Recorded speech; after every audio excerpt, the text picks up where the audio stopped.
Hi guys, welcome back to Tamil job insights. இன்றைக்கி நான் பார்க்க போகிற ஜாப் பார்த்தீங்கன்னா எல்லாருக்குமே ஏர்போர்ட்டில் வேலை பார்க்கணுன்னு ரொம்ப நாள் ஆசை இருக்கும். அப்படியேப்பட்ட ஜாப்ஸ் தான் இன்றைக்கி வந்திருக்கு. அதாவது ஏர்போர்ட் அத்தாரிட்டி ஆஃப் இந்தியா. அதாவது நம்ம பார்க்குற ஏர்போர்ட்டில் ஏதாவது கார்னரில் இல்லை சென்டரில் பார்த்தீங்கன்னா பெரிய டவர் மாதிரி இருக்கும். அந்த டவர்லேருந்து அவங்க வந்து ஏரோப்ளைன் லேண்ட் அதுக்கு வந்து கைடு பண்ணுவாங்க. அவங்க வந்து ஏர் டிராஃபிக் கண்ட்ரோல்னு சொல்லுவாங்கள்ல, அந்த டிபார்ட்மெண்ட்லாம் ஜாப்ஸ் எடுக்கிறாங்க. இது முழுக்க ஃப்ரெஷர்ஸ்க்காக எடுக்கிறாங்க.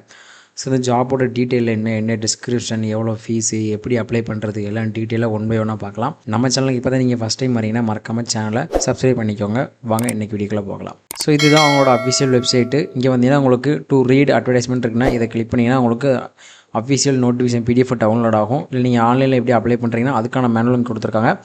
இதை போய்ட்டு நீங்கள் செக் பண்ணி பார்த்துக்கலாம் எப்படி அப்ளை பண்ணுறது. ஃபஸ்ட்டு நம்ம அட்வர்டைஸ்மெண்ட்டில் என்ன கொடுத்துருக்காங்கன்னு பார்க்கலாம். ஸோ இதுதான் அந்த நோட்டிஃபிகேஷனோட ஃபுல் PDF.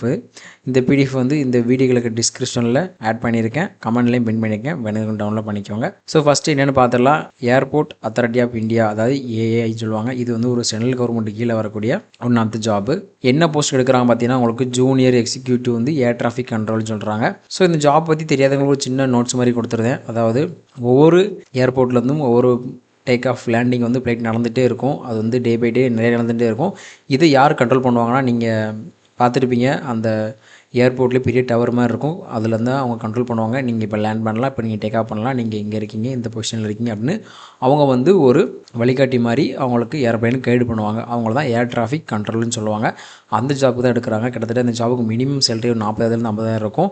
ஆனால் இவங்க எக்ஸ்பெக்ட் பண்ணுறது இயருக்கு 13 லட்ச ரூபா சொல்கிறாங்க. அப்போ கணக்கு பண்ணி பார்த்தா வருஷத்துக்கு 1 லட்ச ரூபா சம்பளம் கிட்ட சொல்லுதாங்க. ஸோ இந்த ஜாப் மட்டும் கிடச்சின்னா உங்கள் லைஃப் வேறு லெவலில் இருக்கும். இதுக்கு வந்து எக்ஸாம் நல்லா ப்ரிப்பேர் பண்ணிங்கனாலே போதும். ஃபஸ்ட்டு என்ன போஸ்ட்டு எவ்வளோ வேகன்சி இருக்குன்னு பார்த்துடலாம். Junior executive air traffic control கீழே உங்களுக்கு டோட்டலாக 350 வேகன்சி எடுக்கிறாங்க. அதில் யூஆருக்கு 125, இடபிள்யூஎஸ்க்கு 30, அடுத்து ஓபிசிக்கு 72, எஸ்சிக்கு 55, எஸ்டிக்கு 27 கொடுத்துருக்காங்க அவங்களுக்கு. அடுத்து இந்த ஜாபுக்கான எஜுகேஷன் குவாலிஃபிகேஷன் பார்த்தீங்க அப்படின்னா, நீங்கள் வந்து ஒரு பேச்சுலர் டிகிரி முடிச்சிருக்கணும். எய்தர் 4 இயர்ஸ் ஆனாலும் சரி 3 இயர்ஸ் ஆனாலும். இன்கேஸ் நீங்கள் 3 இயரில் டிகிரி முடிச்சிருக்கேன் அப்படின்னா கண்டிப்பாக நீங்கள் பிஎஸ்சி சயின்ஸில் படிச்சிருக்கணும். வித்து ஃபிசிக்ஸு மேத்தமேட்டிக்ஸ் வந்து கம்பல்சரி இருக்கணும் உங்கள் டிகிரியில் அப்படின்னு சொல்லியிருக்காங்க. இல்லை நான் பேச்சுலர் டிகிரி பிடெக்கில் முடிச்சிருக்கேன் அப்படின்னா, அதாவது இன்ஜினியரிங் டிசிப்ளின் கீழே முடிச்சிருக்கீங்க அப்படின்னா உங்களோட சப்ஜெக்ட், அதாவது ஏதாவது ஒரு செமஸ்டரில் இப்போ நம்ம ஒரு 8 செமஸ்டர் இருக்குது அப்படின்னா அதில் செமஸ்டர் வந்து நீங்கள் ஃபிசிக்ஸும் மேத்தமேட்டிக்ஸும் கண்டிப்பாக நீங்கள் படிச்சிருக்கணும். படிச்சிருந்தால் மட்டும் தான் எலிஜிபிள்னு சொல்லியிருக்காங்க. எப்படின்னா நீங்கள் ஃபஸ்ட் இயர் கண்டிப்பாக வந்தீங்கன்னா நீங்கள் ஃபிசிக்ஸ் மேக்ஸ் பண்ணி படிச்சிருப்பீங்க. சில பேர் டிப்ளமோ முடிச்சு டேரெக்டாக வருவாங்கள்ல, அவங்களுக்கு வந்து இருக்காது சில சப்ஜெக்ட். அதை அவங்க மென்ஷன் பண்ணி சொல்லியிருக்காங்க ஃபிசிக்ஸ் மேத்தமேட்டிக்ஸ் கண்டிப்பாக இருக்கணும் அப்படின்னு. அதேமாதிரி உங்களுக்கு வந்து மினிமமாக ஒரு ப்ரிஃபரன்ஸ் இருக்கணும். அதாவது இங்கிலீஷில் வந்து எழுதவும் பேசவும் நல்லா தெரிஞ்சிருக்கணும் அப்படின்னு கொடுத்துருக்காங்க. என்ன லெவல் அப்படின்னா 10th 12th ஸ்டாண்டர்ட் லெவலில் கொடுத்துருக்காங்க. அடுத்தது ஜாப்புக்கான உங்களுக்கு ஏஜ் லிமிட் கொடுத்துருக்காங்க. மேக்ஸிமம் வயசு பார்த்தீங்கன்னா உங்களுக்கு 27. இது சென்ட்ரல் கவர்மெண்ட் ஜாப்னால உங்களுக்கு கண்டிப்பாக ஏஜ் ரிலாக்ஸேஷன் இருக்கும். அப்பர் ஏஜ் லிமிட் பார்த்தீங்கன்னா 5 இயர்ஸ் வந்து SC STக்கும் 3 இயர்ஸ் வந்து ஓபிசி கொடுத்துருக்காங்க. அடுத்த 10 இயர்ஸ் வந்து பிடபிள்யூடிக்கும் எக்ஸரிஸ்க்கு கொடுத்துருப்பாங்க. இது சென்ட்ரல் கவர்மெண்ட் நாம்ஸ் கொடுக்குறது தான்.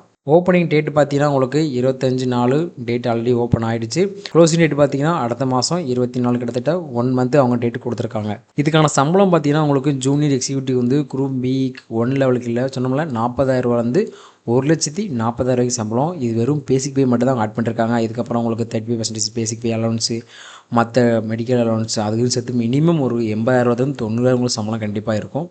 இங்கே கொடுத்துருக்காங்க பாருங்கள். உங்களுக்கு அப்ராக்சிமேட்லி சிடிசி அப்படின்னா உங்களுக்கு வருஷத்துக்கு 13 லட்ச ரூபா நீங்கள் சம்பளம் எதிர்பார்க்கலாம் அப்படின்னு சொல்லியிருக்காங்க. மொத்தமே 12 மாதம் தான். மாதத்துக்கு நமக்கு 1 லட்ச ரூபாய்க்கு மேலே கிட்டத்தட்ட சம்பளம் வர மாதிரி இவங்க மென்ஷன் பண்ணியிருக்காங்க. அடுத்து பார்த்தீங்கன்னா உங்களுக்கான செலெக்ஷன் ப்ராசஸ் கொடுத்துருக்காங்க. Candidates to carefully read the important steps filling the application form. அதாவது உங்களோட அப்ளிகேஷனை வந்து கரெக்டாக ஃபில் பண்ணிக்கோங்க, எந்த தப்பும் இல்லாமல், எந்த அடுத்தது இல்லாமல் பார்த்துக்கோங்க கொடுத்துருக்காங்க. அடுத்து இதில் டெஸ்ட்டுன்னு பார்த்தீங்கன்னா உங்களுக்கு ஃபஸ்ட்டு கம்ப்யூட்டர் பேஸ்டு டெஸ்ட் இருக்கும். இது வந்து உங்களுக்கு ஆன்லைனில் நடக்கும். இது வந்து ஒரு பேசிக்கான டெஸ்ட்டு. அதுமாதிரி இதுக்கு வந்து நோ நெகட்டிவ் மார்க் அப்படின்னு கொடுத்துருக்காங்க. இங்கே பாருங்கள் வந்து சேல்விக்கான computer based test. There will be no negative mark wrong answer. அதாவது நீங்கள் தப்பாக எழுதுறேன் அப்படின்னா உங்களுக்கு நெகட்டிவ் மார்க் கிடையாது. நீங்கள் தெரிஞ்ச கொஸ்டின் கண்டிப்பாக மட்டும் தெரியாத கொஸ்டினையும் எவ்வளோ ஒரு 50-60% ஆன்சர் கரெக்டாக அப்ளை பண்ணிடுங்க அப்படின்னு கொடுத்துருக்காங்க. அடுத்து உங்களுக்கு உங்களோட பெர்ஃபார்மன்ஸ், அதாவது கம்ப்யூட்டர் பேஸில் நீங்கள் எவ்வளோ மார்க் எடுத்துருக்கீங்களோ அதுக்கடுத்து உங்களை ஷார்ட்லிஸ்ட் பண்ண கேண்டிடேட் மட்டும் வாய்ஸ் டெஸ்ட்டுக்கு, அப்புறம் உங்களுக்கு சைக்கோமெட்ரிக் சப்ஸ்டன்ஸ் டெஸ்ட்டுக்கு, அடுத்து psychological, assessment, physical medical examination, அடுத்து உங்களுக்கு பேக்ரவுண்ட் வெரிஃபிகேஷன் இதெல்லாம் இருக்கும் அப்படின்னு கொடுத்துருக்காங்க. யாரெல்லாம் ஷார்ட் லிஸ்ட் பண்ணுறோமோ அவங்களுக்கு மட்டும்தான் உங்களுக்கு வாய்ஸ் டெஸ்ட்கே நாங்கள் அப்ளிகேஷனை ப்ராசஸ் பண்ணுவோம் அப்படின்னு கொடுத்துருக்காங்க. அது கீழே உங்களுக்கு ஜென்ரல் டாக்குமெண்ட்டு, ஓபிசி அதாவது என்ஓபிசி அதுமாதிரி நான் கிரிமினல் சர்டிஃபிகேட் எல்லாமே கேட்டிருக்காங்க. அது எல்லாமே ப்ரிப்பராக எடுத்து வச்சுட்டு அப்ளை பண்ணுறதுக்கு என்ன டீட்டெயில் வேணும் அப்படிங்கிற டீட்டெயில் எல்லாமே இங்கே கொடுத்துருக்காங்க. அதெல்லாம் படிச்சுட்டு நீங்கள் அப்ளை பண்ணலாம். ஸோ எப்படி அப்ளை பண்ணணும், அப்ளை பண்ணி என்ன டாக்குமெண்ட்ஸ் வேணும் எல்லாமே இங்கே டீட்டெயிலாக கொடுத்துருப்பாங்க. ஒன்ஸ் ஃபுல்லாக படித்து பார்த்துட்டு அப்ளை பண்ணுங்கள். அடுத்து பார்த்தீங்கன்னா உங்களுக்கான அப்ளிகேஷன் ஃபீ இருக்குது. இது நார்மல் ஃபீ கிடையாது. ஏன்னா இது வந்து ஒரு ஏர் டிராஃபிக் கண்ட்ரோல் பெரிய ஜாபாக பார்ப்பாங்க வெளியில். இது எப்போவுமே பேமெண்ட் அதிகமாக தான் இருக்கும். எக்ஸாம் ஃபீஸ் பார்த்தீங்கன்னா உங்களுக்கு 1000 ரூபா இருக்கும். இதில் வந்து யாருக்கெல்லாம் வந்து கிடையாது, அதாவது ஃபீஸ் கிடையாது பார்த்தீங்கன்னா உங்களுக்கு விமனுக்கு கிடையாது, அதாவது பெண்கள் கிடையாது, எஸ்சி எஸ்டி பிடபிள்யூ கிடையாது. அதை தாண்டி நீங்கள் வந்து அப்ரெண்டிஸ் வந்து ஒர்க் பண்ணிருக்கீங்க அப்படின்னா, எங்கள் ஏர்போர்ட் அத்தாரிட்டி கீழே நீங்கள் ஒர்க் பண்ணிருக்கீங்க அப்படின்னா உங்களுக்கு வந்து ஃபீஸ் பேமெண்ட் கிடையாது அப்படின்னு கொடுத்துருக்காங்க. ஸோ இது தாண்டி ஜென்ரல் கேட்டகரியில் வர ஆண்களுக்கு எல்லாத்துக்குமே பேமெண்ட் உண்டு. 1000 ரூபா சொல்லிருக்காங்க அந்த எக்ஸாமினேஷன் ஃபீஸ் உங்களுக்கு. இன்கேஸ் உங்களுக்கு ஏதாவது டவுட்டு கிளாரிஃபை தேவைப்படுது அப்படின்னா அவங்க வந்து ஹெல்ப் டெஸ்ட் சொல்லி கொடுத்துருக்காங்க. நீங்கள் வந்து அவங்களுக்கு கால் பண்ணி கேட்டுக்கலாம். ஹெல்ப்லைன் நம்பர் கொடுத்துருக்காங்களா, இதில் கால் பண்ணி கேட்டுக்கலாம். ஃபர்தர் டீட்டெயில் உங்களுக்கு வேணும் அப்படின்னா கமெண்டில் பின் பண்ணுங்கள். இல்லைனா வேறு டீட்டெயில் தேவைப்படுனா இந்த மேனுவல் அப்ளிகேஷன் இருக்குல்ல, இந்த ஃபார்மை கிளிக் பண்ணி பார்த்தீங்கன்னா உங்களுக்கு டீட்டெயில் எல்லாமே கிடைக்கும். ஆல்ரெடி நீங்கள் பதிஞ்சிருக்கீங்க அப்படின்னா இங்கே பதிவு தேவையில்லை. டேட்டா நீங்கள் லாகின் பண்ணிட்டு அப்ளை பண்ண போயிடலாம். இல்லை நீங்கள் ஃபஸ்ட் டைம் இப்போ தான் வரீங்கன்னா இங்கே வந்து ரெஜிஸ்டர் பண்ணிவிட்டு அதுக்கப்புறம் அப்ளை பண்ண ஆரம்பிங்க. அடுத்து லாஸ்ட்டாக உங்களுக்கு ஜென்ரல் இன்ஸ்ட்ரக்ஷன் கொடுத்துருக்காங்க. ஸோ ஃபுல்லாக படித்து பாருங்கள். That's it through video guys. Thanks for வாட்சிங் our Tamil job insight channel. மறக்காமல் யாரெல்லாம் ஏர்போர்ட்டில் வேலை பார்க்கணும்னு ஆசைப்படுறாங்களோ அவங்களுக்கு இந்த வீடியோ ஷேர் பண்ணிடுங்க. All the best guys. Tata bye by.